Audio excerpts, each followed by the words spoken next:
في هذا الفندق وجدنا العديد من المقاعد الشاغرة والقليل من السياح البريطانيين. هؤلاء هم غير السعداء بقرار بريطانيا إخلاء مواطنيها من تونس. وصلنا منذ أيام قليلة، نشعر بخيبة الأمل لأننا نغادر بهذه السرعة ودون أن يخبرونا قبل أن نبدأ الرحلة. السلطات التونسية خائفة من أن تكون هذه الصورة الجديدة لصناعة السياحة في تونس صورة رمزها شواطئ خالية.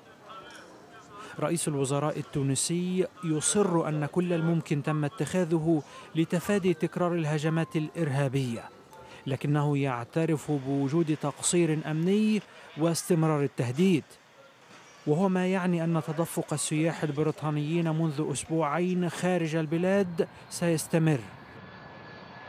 بريطانيا متهمة بأنها لعبة في أيدي الإرهابيين من خلال تحقيق ما يرغبون فيه، مغادرة السياح.